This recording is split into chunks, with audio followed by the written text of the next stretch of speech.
So we're here with the head groundskeeper of, I'm almost ready to say Home Depot. I still call it the Home Depot Center, even though it's the Stubhub.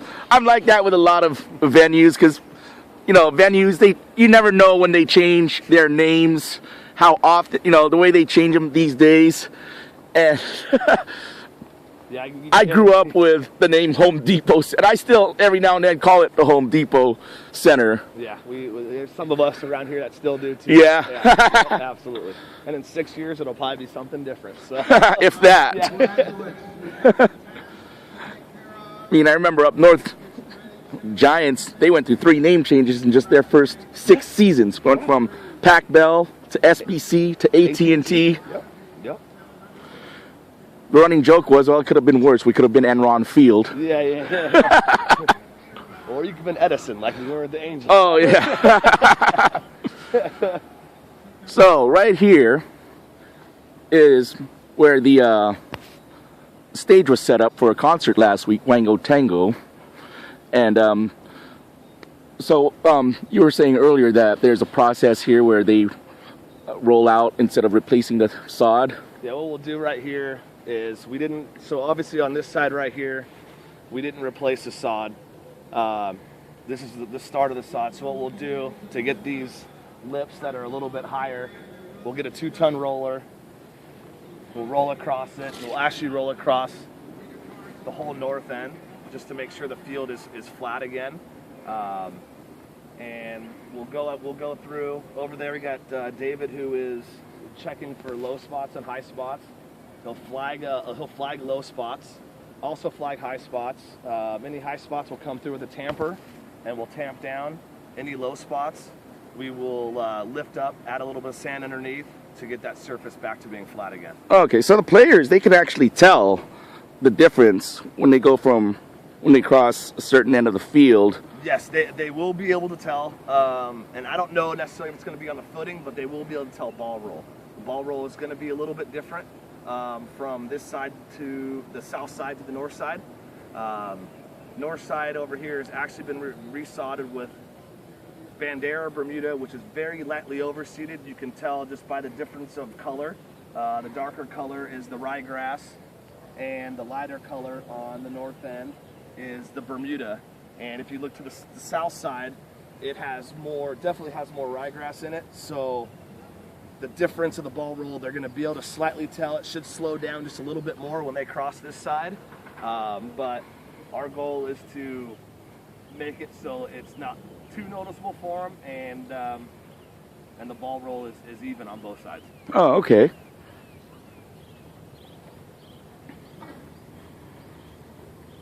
Now, is there a special kind of shoe that your groundskeeper David over there is wearing in terms of? Yes, he does. He does have turf shoes on.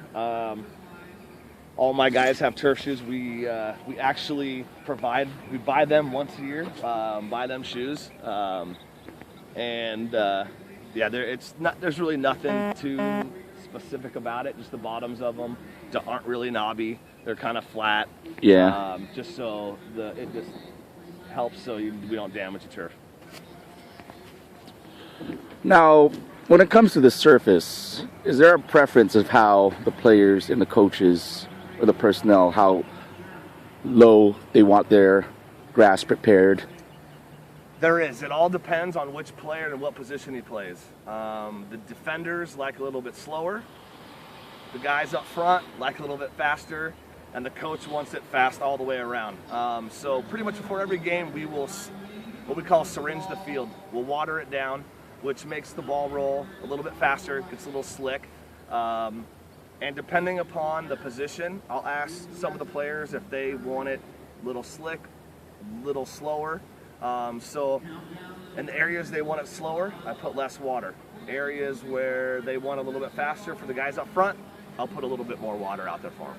Speaking of water, here in Southern California, the last couple of years this is a very rare day for us, especially in May, where we've actually had this thing called rain. And, as a facility, is there a restriction, a limit as to how much you are actually, how often you can actually water the field in terms of maintenance? No, actually, we're fortunate enough, as you all know, California's in a drought.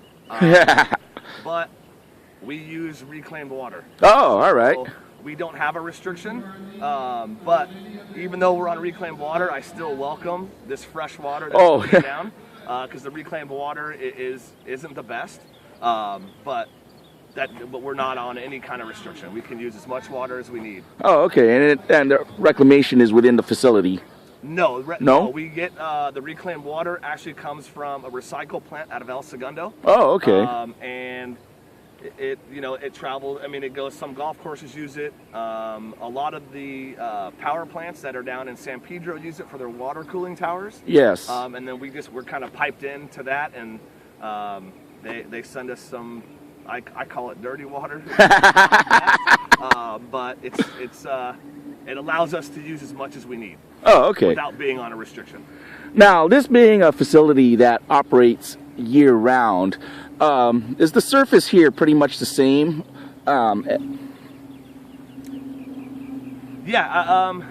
Actually, yes and no. In the wintertime, in the fall and the wintertime, we overseed it with ryegrass. So ryegrass tends to be a little bit slicker of a playing surface. And once we do our resod in July, after we have the CrossFit Games, we'll go in with Bandera Bermuda. And Bermuda tends to be a little bit slower with the ball roll. So it's a little bit different, but at the end of the day, it's the same, I guess. If we put enough water down, it's still going to be slick. I think a lot of it has to do with footing more than ball roll. But other than that, I mean, we try to keep it consistent all through the year.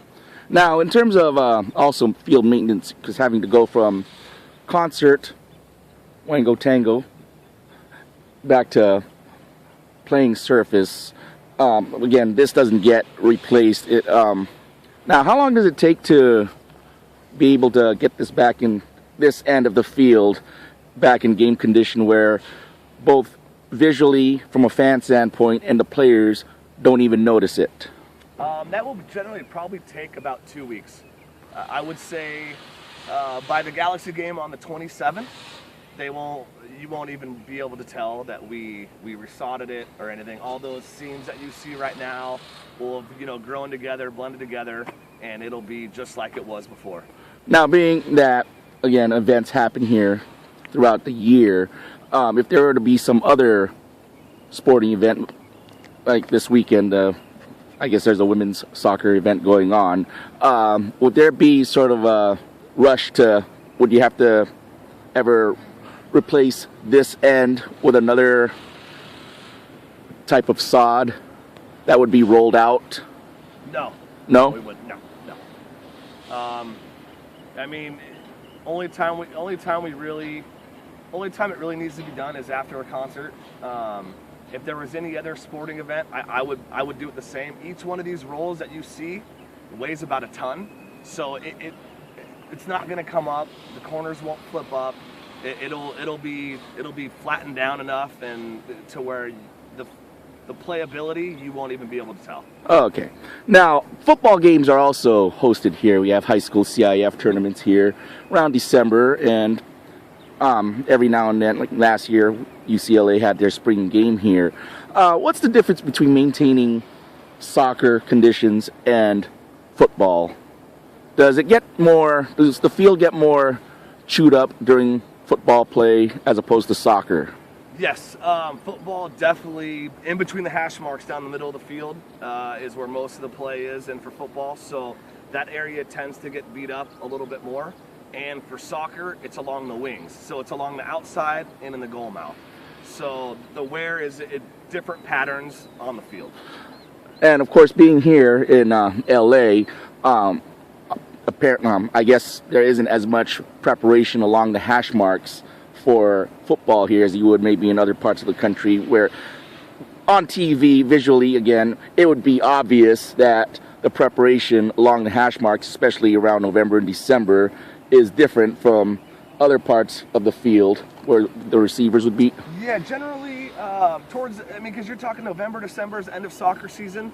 So as soon as soccer season is done, I actually come out here and I aerify, I pull cores, I overseed it, and I top dress it, throw growth blankets down. So by the time CIF comes, it looks like it's a brand new field. You can't even tell that we've had soccer here for the last 9.5 months. But once CIF leaves, you can definitely tell that they've been right down the middle, because we generally have 5 games in 2 days. And generally we'll get stuck with weather like this. It never fails during CIF. It used to always rain. So you will definitely see the wear pattern down the middle. Outsides will look great, but the middle will definitely, you'll definitely be able to see the wear and down the middle. And as I'm standing here, I definitely can tell the difference right now. Yeah. This is a much softer surface here where the concert took place. And as we step here, definitely a lot faster. Now, you brought up aerification. That's a term that's used a lot amongst turf maintenance through football, baseball, and basketball, any sport that takes place on a grass field. What's the process behind aerification? Process behind aerification, pretty much what it is. It's a huge unit that we pull behind a tractor, and it's just pretty much poking holes in the field. We call that solid tining, where you're just poking holes, which we do quite often. I generally out here will try to do it once a week. And about 3 times a year, we pull cores, which is, instead of those tines being solid, they're hollow. So you'll see, if you've ever seen at a park or a city park or something, well, it looks like there's little, we call it little turds all over the field. That means they've gone through and they've hollow tined that field. And all that's doing is it's for gas exchange. It's your CO2 coming out, oxygen going back down, letting those roots breathe and get some oxygen and get them to start growing. Now, here at the Stubhub Center, when we, especially here in the Southland, have that rare instance of rain, something that's very welcomed here, even here in the middle of May. On this surface, you don't have what would be called, you would be familiar with the term, a system that absorbs the water, the conditions like back in the Midwest and East, like Green Bay, they have a coiling system or... Yep, no, we don't have any of that. All we have underneath here is 8 to 10 inches of sand profile. And with the little bit of rain that we do get, the water infiltration rate is fast enough to where it can just go right through the sand, so we don't need to have that kind of a system out here. Oh, okay, great. Oh, Shaun, thank you very much. It was very interesting, the behind-the-scenes look here at the surface here at Stubhub Center. And I want to thank you on behalf of Stadium Journey, Andre Ojeda here, for inviting us to take a behind-the-scenes tour of the operation and the upkeep here at Stubhub Center. Give our viewers a little different perspective of how operation here, especially here in the Southland. And again, thank you very much for your time. Thank you.